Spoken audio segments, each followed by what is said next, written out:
দর্শক আপনাদেরকে যেমনটি জানিয়েছিলাম আজকে সকালে মায়ানমারের বিভ্রাম ওই পারে গোলাগুলির ঘটনায় সশস্ত্র বিদ্রোহী গোষ্ঠী যারা গোলাগুলি করেছে তাদেরকে বিজিবি আটক করেছে, অর্থাৎ তাদেরকে বিজিবি আটক করেছে। আমরা সরাসরি আপনাদেরকে দেখানোর চেষ্টা করছি। বিজিবির সেক্টর কমান্ডার লেফটেন্যান্ট কর্নেল সহ অসংখ্য এখানে বিজিবি পুলিশ সেনাবাহিনী সহ অসংখ্য মানুষ এসেছেন। আমি আপনাদেরকে দেখানোর চেষ্টা করছি যারা গুলি করেছেন, যারা মায়ানমারের অভ্যন্তরে গুলি ফুটিয়েছেন তাদেরকে আটক করা হয়েছে। স্থানীয়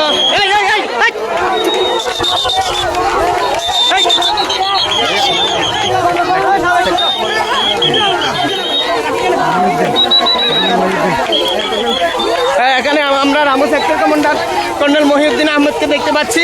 ওনার নেতৃত্বে কিন্তু আটক করেছেন যারা মায়ানমারের বিদ্রোহী গোষ্ঠীরা গুলি করে এদেশে মানুষকে আহত করেছেন। তো আমরা আপনাদেরকে সরাসরি দেখানোর জন্য চেষ্টা করছি। প্রায় আটক করেছেন। তো আমরা যদি একটু দেখানোর চেষ্টা করছি, সরাসরি দেখানোর চেষ্টা করছি আপনাদেরকে, সরাসরি দেখানোর চেষ্টা করছি। বিজিবি আটক করে নিয়ে যাচ্ছে, পুলিশ রয়েছে, সাথে সাথে পুলিশও রয়েছে। যারা মায়ানমারের বিদ্রোহী গোষ্ঠী আরকান আর্মি এবং অন্যান্য বিদ্রোহী গোষ্ঠী যারা রয়েছেন তারা মায়ানমারের ওভার থেকে তারা গুলি করেছেন, বাংলাদেশের দিকে তাক করে তাদেরকে আটক করেছেন। কয়েকজন পুলিশ ফাঁড়ির ইনচার্জ দেখা যাচ্ছে। পাশাপাশি আমরা আপনাদেরকে সরাসরি সংযুক্ত হয়েছি। কয়েকজন পুলিশ বাড়িতে তাদেরকে নিয়ে যাওয়া হচ্ছে। অসংখ্য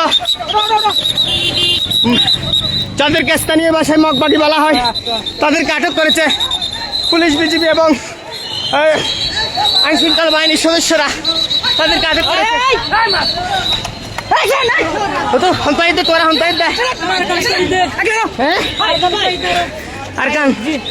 গুলাগুলি কে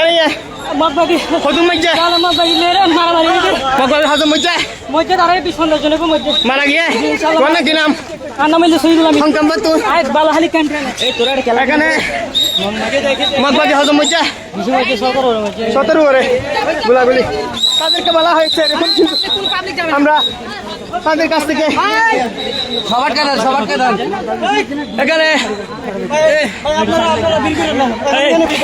ভাই আমরা এতক্ষণ করছেন আপনাদের প্রেস ব্রিফিং দেওয়া হবে না, ঠিক আছে, যে এখানে আটকে দেওয়া হচ্ছে যে আমরা আইনশৃঙ্খলা বাহিনীর সদস্য যারা রয়েছে তাদেরকে একটু দেখানোর চেষ্টা করছি। এখানে হোয়াইট টং পুলিশ বাড়িতে তাদেরকে নিয়ে আসা হয়েছে এবং আইনশৃঙ্খলা বাহিনীর অসংখ্য গাড়ি কিন্তু এখানে এসে টোটাল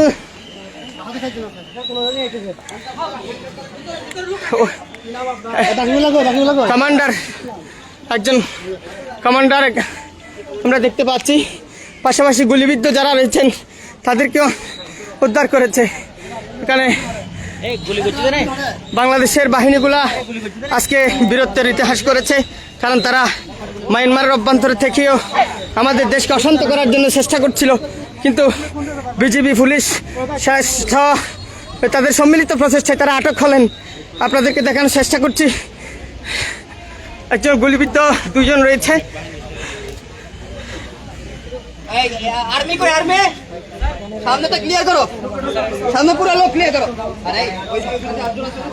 আসলে কয়জনকে আটক করা হয়েছে, কয়জন আহত হয়েছেন এবং গুলিবিদ্ধ কয়জন হয়েছেন, কয়জন নিহত হয়েছেন সেগুলো তারা আমাদেরকে সংবাদ সম্মেলনের মাধ্যমে জানাবে বলেছেন। তো আমরা আপনাদেরকে দেখাবো এবং জানাবো। তবে এখানে ঘটনাস্থলে সেই একদম মায়ানমারের সীমান্ত গেসা এলাকা যে হোয়াইটং তেসি ব্রিজ থেকে যে গিয়ে তারা এখানে যারা বিদ্রোহ করার মায়ানমারের ওপারে যারা বিদ্রোহ করে গুলি ফুটিয়েছেন, বাংলাদেশের এদিকে তাদের ছোড়া গুলি এসেছে, যার কারণে বাংলাদেশের একজন স্কুল ছাত্রী মারা গেছেন। সেই জন্য উনি পরিবার মারা গেছেন বলছেন, কিন্তু ডাক্তার বলছে যে মুমূর্ষু অবস্থায় রয়েছে। সেটি আমরা জেনেছি পরিবারের সূত্রে, এবং তার দাদা আমাদেরকে যতটুকু জানিয়েছেন তাকে কক্সবাজার থেকে চট্টগ্রামে মুমূর্ষু অবস্থায় রেফার করা হয়েছে, এরকম কিন্তু তারা আমাদেরকে জানিয়েছেন। তো এখনো সে মারা যায়নি, অবশ্যই গুলিবিদ্ধ মুমূর্ষু অবস্থায় রয়েছে। পাশাপাশি এখানে মায়ানমারের কিছু বিদ্রোহী গোষ্ঠী সদস্যরা সেদেরকে আটক করা হয়েছে। কখন তাদেরকে কয়জন আটক করা হয়েছে, কেন সেখানে যুদ্ধ হয়েছিল, গোলাগুলির ঘটনার বিস্তারিত বর্ণনা কিন্তু আমরা আপনাদেরকে জানাবো। তার আগে যদি একটু আপনাদেরকে দেখানোর চেষ্টা করছি, রামু সেক্টর কমান্ডারের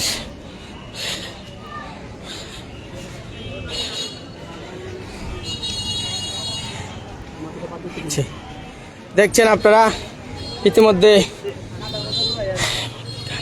লেফটেন্যান্ট কর্নেল মহিউদ্দিন খান আহমদের নেতৃত্বে কিন্তু তাদেরকে আটক করা হয়েছে, যারা সীমান্তের মধ্যে থেকে বাংলাদেশের অস্থিতিশীলতা করার জন্য চেষ্টা করেছিলেন।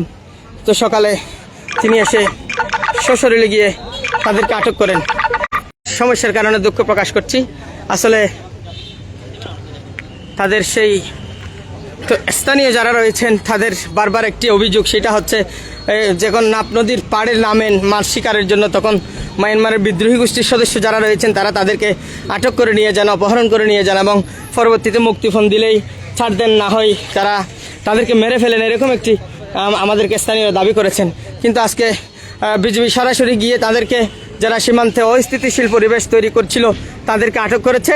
কতজন আটক করেছে, কতজন গুলিবিদ্ধ হয়েছেন এবং কতজনকে সেখানে নিহত হয়েছেন, সেগুলো বিস্তারিত তারা সংবাদ সম্মেলনের মাধ্যমে জানাবেন বলছেন। তো আমি ওয়াইকম পুলিশ বাড়িতে রয়েছি, পাশাপাশি আপনাদেরকে একটু দেখানোর জন্য চেষ্টা করছি।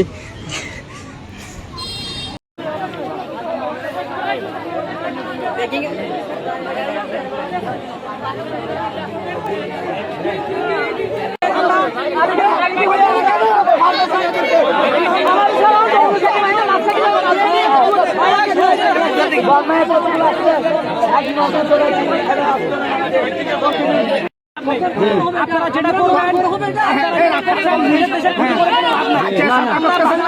সরকার দেশের প্রতি করতেছে না, এদেরকে কেন কেন বসে রাখছে?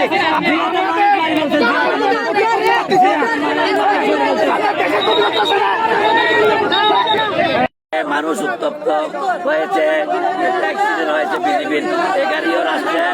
এই দেশের মালিকও তোমরা, এটা আমরা বিবেচনা করবো উপরে গিয়ে। সেটার জন্য তোমরা আমাকে ছেড়ে দেওয়া, আমি দেখি আমার কথায় এটা কথা বলতেছি। আমি কক্সবাজার যাচ্ছি, আমি সেটার জন্য কক্সবাজার যাচ্ছি। সুতরাং সেখানে একটি মানুষ মারা গেছে, একটি হয়েছে, গাড়ি ভেঙেছে, সেটা তিনটা নিয়ে আমি কক্সবাজারে এখন কথা বলার জন্য আমি চলে যাচ্ছি। কিন্তু তোমরা একটু শান্ত হতে পারবে কিনা বলো, শান্ত হবে কিনা বলো, শান্ত হবে কিনা। আমরা 3 দিন পরে আবার আসবো, তো আগামীকালকে ওয়াইকজংয়ের ওখানে আগামীকালকে আমরা ওয়াইকজং বাজারের ওখানে ওই আরকান আর্মির সাথে তাদের সাথে মোকাবেলা করার জন্য আমাদের দেশের ডিফেন্স এসে এখানে অবস্থান নিয়ে একটা সুন্দর পরিবেশ জনগণের মধ্যে একটা সাহসের সঞ্চার হয় মতো কাজ করতে হবে সরকারকে। এটা দৃষ্টি আকর্ষণ করে আমরা আজকে শান্ত হয়ে যাব। আজকে 3 দিন পরে, না হলে আবার এই জনতা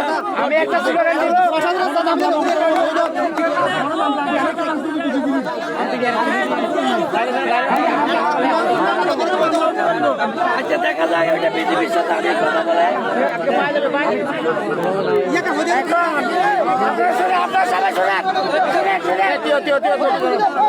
সকালবেলায় সকাল 5টার সময় 50 থেকে 60 জন রোহিঙ্গা সংগঠন চলে আসছে, ওদেরকে কেউ ধরে নাই।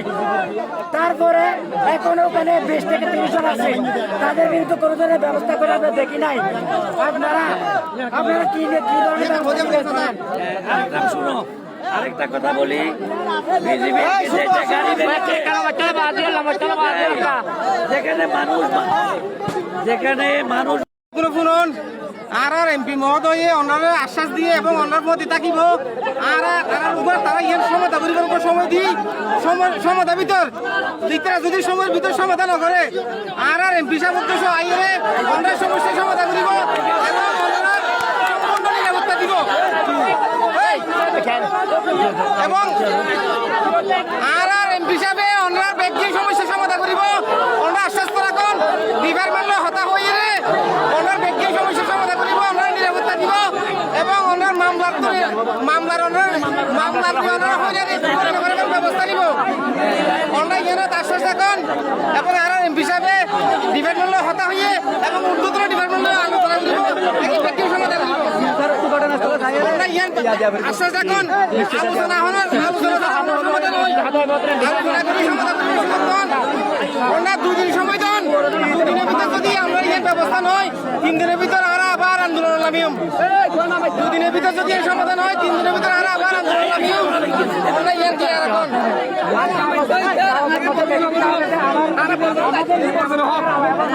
এখন লাগে মারা গেছে আর রাত সারা রাত যে গোলাগুলি হয়েছে আমরা কেউ ঘুমাতে পারি নাই। আপনারা কি ঘুমাতে পারছেন?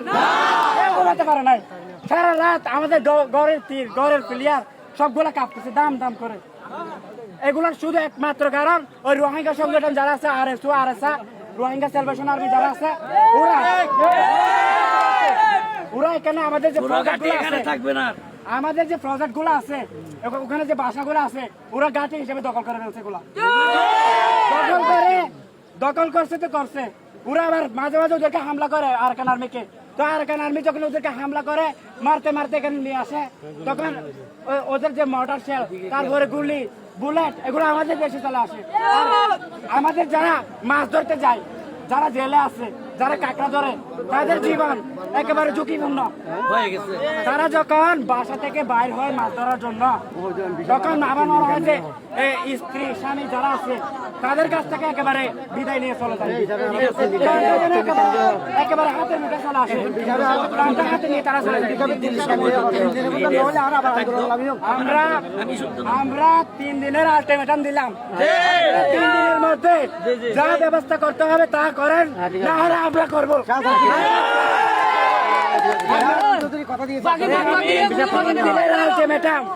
স্বরাষ্ট্র উপদেষ্টা আর যারা আছেন প্রধান উপদেষ্টা আপনাদেরকে 3 দিনের আলটিমেটাম দিলাম।